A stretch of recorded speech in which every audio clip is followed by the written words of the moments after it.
My sister stole my college fund of $30,000. My parents told me, she's your sister, family sticks together. You're strong enough to push through, she just made a mistake. Then when she saw me working jobs, she said, you'll thank me one day for learning hustle. School doesn't mean everything. Until debt collectors dragged her out in front of everyone. My name is Gabriel. I'm 29-year-old. And to this day, my biggest betrayal didn't come from an ex or a friend. It came from my own sister. Growing up, my parents didn't have much, but they worked themselves to the bone to make sure my sister, Anna, 2 years older, and I had a chance at a better future. They set up separate savings accounts for us, college funds, small but meaningful.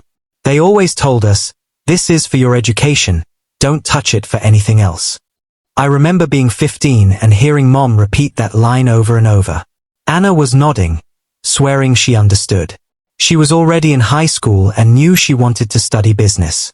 I was the dreamer, the kid who wanted to be an architect. Fast forward to when I turned 18. I applied to a few schools and actually got into one of my top choices. It wasn't Ivy League or anything, but it was a solid program for architecture. I was excited, until the financial aid office told me my family contribution wasn't showing up. Confused, I called my bank. The account was empty. Zero. At first, I thought maybe my parents had made some mistake. But when I asked my mom, she looked confused.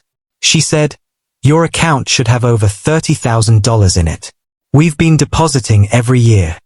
When my mom said that, I felt my stomach drop. $30,000 wasn't just money. It was my future.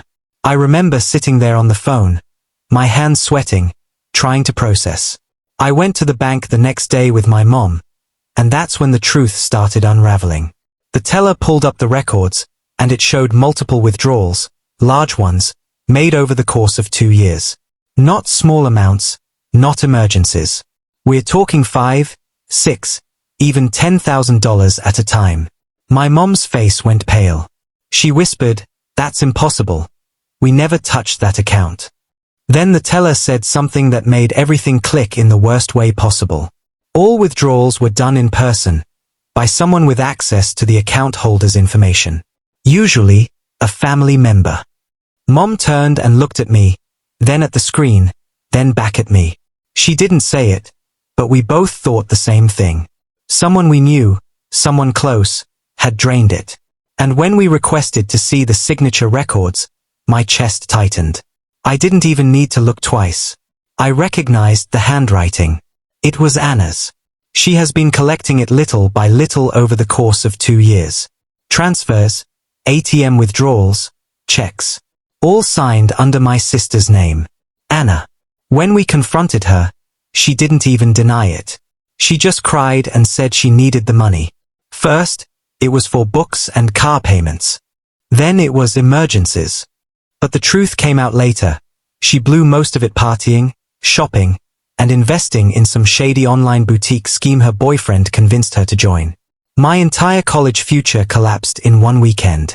I had to defer for a year, pick up 2 part-time jobs, and fight tooth and nail for loans. My parents were devastated, but here's the worst part. They refused to press charges. She's your sister. Family sticks together. That's what they told me while I sat there, watching my dreams crumble because of her greed. Anna never once apologized. She walked around like nothing happened, even bragged about her entrepreneur hustle. Meanwhile, I was eating ramen and pulling night shifts just to keep up with tuition once I finally enrolled. What cut the deepest wasn't just the money.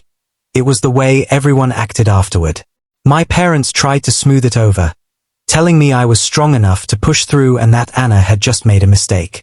But to me, it wasn't a mistake. It was a choice. A choice she made again and again every time she hit that ATM, knowing full well what that money was for. I can still remember those nights working double shifts at the grocery store, then dragging myself to construction sites on the weekends just to scrape by.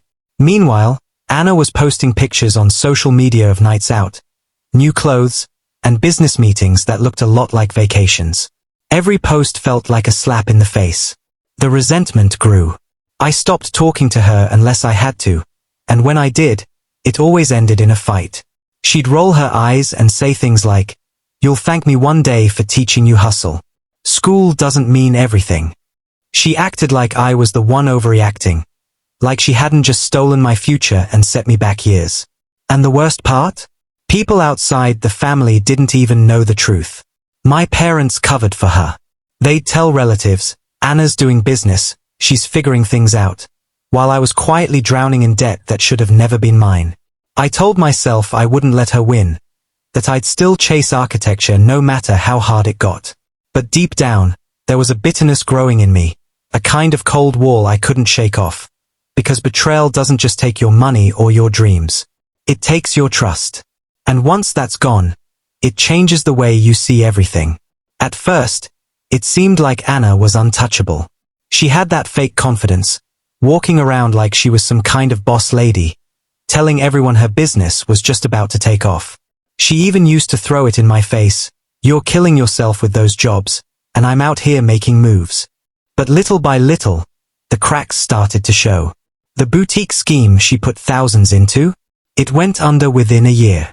The so-called business partner, her boyfriend, ghosted her after draining her even further. Suddenly, she wasn't flaunting new bags or vacations anymore.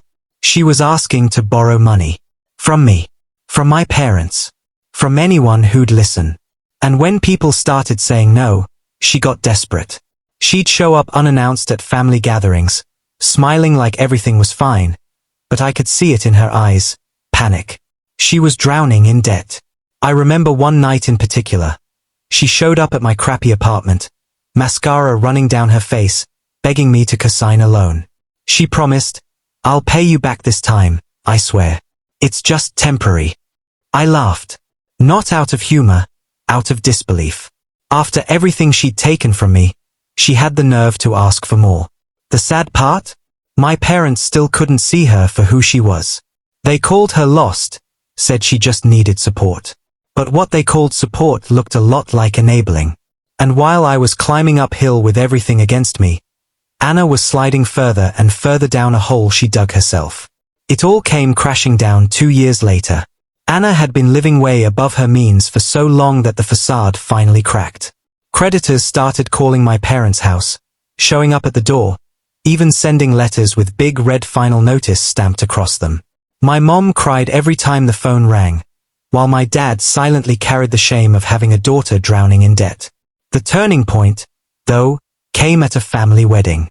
Everyone was dressed up, music was playing, the whole extended family was there. And then, right in the middle of the reception, 2 men in suits walked in. They weren't guests. They were debt collectors.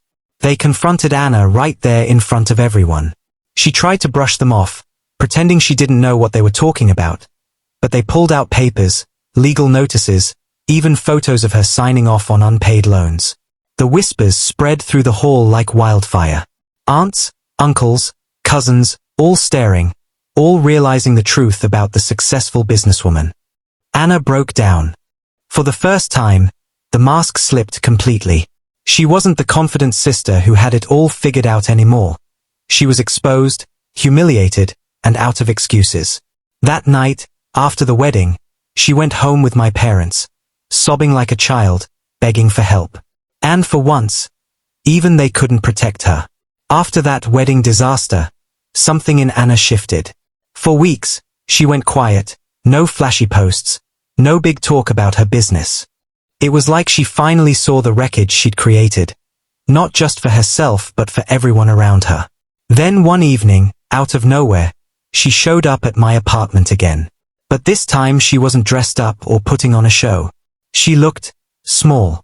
Her hair was messy, her eyes swollen from crying. She stood in my doorway holding a crumpled envelope like it was some kind of offering. "I know I don't deserve to even be here," she said quietly, "but I want to make things right." Inside the envelope was a check. Not much, barely a fraction of what she had taken, but it was the first time she had ever tried to give something back. She kept talking, stumbling over her words, admitting she was wrong, that she ruined my chance at an easy start in life, that she hated herself for what she did. For the first time in years, Anna actually apologized. Not the fake kind where she excused it away, but a real, shaking voice, tears streaming kind of apology. And I'll be honest, part of me wanted to slam the door in her face. Part of me wanted to scream at her, tell her no amount of checks or tears could erase what she did. But another part of me, the part that still remembered us as kids sharing a tiny bedroom, sitting up at night talking about our dreams, that part of me didn't know what to do. Because forgiveness isn't simple. And trust? Once it's shattered, you can't just tape it back together with an apology. 4 days after that night, I kept staring at the envelope she left on my table. It wasn't about the money. It could have been $1 or 1,000. It didn't matter. What gnawed at me was the question. Did I even want to let her back in? Every memory of those years working doubles, every meal I skipped to pay rent, every loan I had to beg for, it all came rushing back. And then I'd remember Anna's face that night, breaking in a way I had never seen before. My parents, of course, pushed me toward forgiveness. She's finally trying. Can't you see that? Mom said, as if I was supposed to just wipe the slate clean. Dad reminded me of his own sibling fights growing up, saying blood was thicker than resentment. But I wasn't a kid anymore. I wasn't fighting over toys. I was fighting for the life she stole from me. To her credit, Anna didn't just disappear again. She started showing up, not to ask for things, but to help. One weekend she came by my apartment with bags of groceries, saying she knew how hard it was for me to juggle work and school. Another time she spent the whole afternoon cleaning my place while I was at class, leaving a note that simply said, "I owe you more than you'll ever know." It wasn't perfect. Sometimes I caught glimpses of the old Anna, prideful, defensive, but then she'd stop herself, almost like she knew she couldn't afford another slip. Still, the question lingered. Was this real? Or just another performance to get back in everyone's good graces? Years later, I finally graduated. Later than I should have, exhausted, and buried under mountains of debt. Anna. She dropped out of college, wasted even more money, and ended up right back where she started, living at my parents' house like nothing ever happened. The worst part? She has the audacity to come to me now, asking for business advice, just because I've built a stable career as an architect. Every time I look at her, I don't see my sister. I see the person who stole my future, watched me struggle, and carried on like it was nothing. I'm not proud of this, but sometimes I catch myself thinking about the day my parents are gone and the will is read. If things are split evenly, I don't know if I'll be able to stomach it. She already took everything from me once. And that's the thing about family betrayal. It's not always loud. Sometimes it's quiet. Sometimes it's patient. And sometimes it wears your last name. Blood doesn't always mean loyalty. Protect your future, even from the people closest to you. Family can love you and still betray you. Set boundaries before it's too late. Trust is earned, not owed, even to family. Please like, share and subscribe for more stories. Thank you.